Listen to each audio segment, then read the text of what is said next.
ورحمة الله تعالى وبركاته. مستمعينا الكرام، أحييكم من يافع نيوز وأقدم لحضراتكم حصادا لهذا اليوم. وفي هذا الحصاد: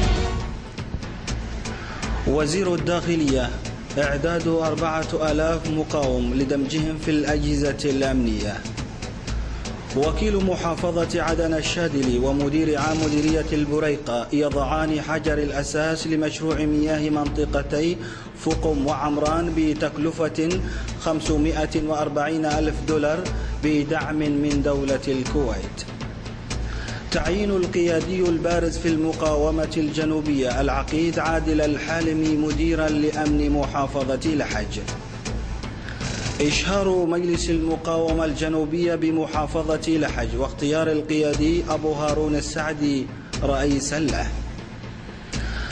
يعقد في العاصمة عدن يوم غد ولأول مرة مؤتمر دافوس بالتزامن مع دافوس العالمي في سويسرا، حيث قالت الأستاذة هبة حيدر المشرفة على المؤتمر أن المؤتمر فرصة ذهبية للمدن التي تطمح بالوصول إلى دافوس العالمي، حيث تم اختيار العاصمة عدن لتشارك فيه وببث مباشر من العاصمة عدن. نظم المجلس التنسيقي لمكونات القوى التحريرية والاستقلال ومنظمات المجتمع المدني في حوطة لحج وتبن عصر أمس الثلاثاء ندوة سياسية بمناسبة الذكرى العاشرة للتصالح والتسامح الجنوبية بمشاركة عدد من الأكاديميين الجنوبيين، أكدت على أهمية بلورة رؤية جديدة للتصالح والتسامح. قصير مستمعينا الكرام، ونعود بحضراتكم إلى حصاد اليوم. كشف خالد محفوظ بحاح نائب الرئيس اليمني رئيس الوزراء أن عودة الحكومة اليمنية إلى البلاد ستكون خلال أيام، مشيرا إلى أن 25% من وزراء الحكومة الشرعية اليمنية موجودون في عدن، وأن كامل أفراد الحكومة سينتقلون إليها خلال الأيام المقبلة. ناطق الجيش اليمني سمير الحاج يتحدث عن تصفية المخلوع وزعيم الحوثيين، ويؤكد أن معركة صنعاء قد بدأت.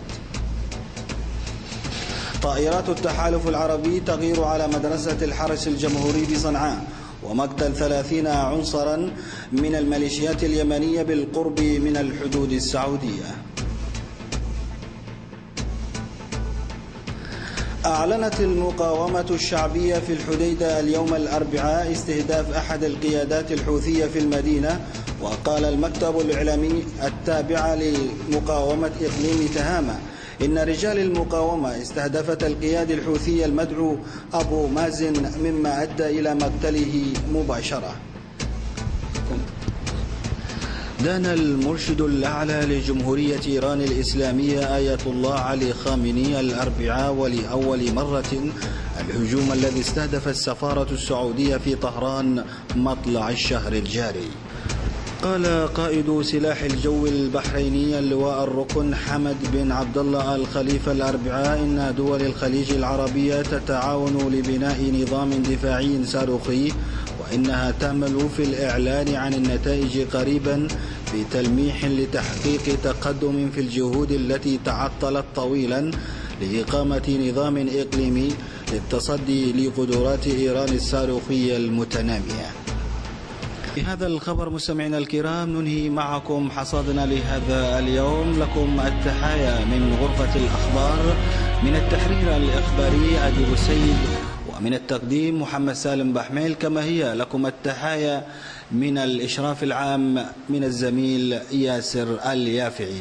شكرا لكم، دمتم ودام الجنوب بألف خير.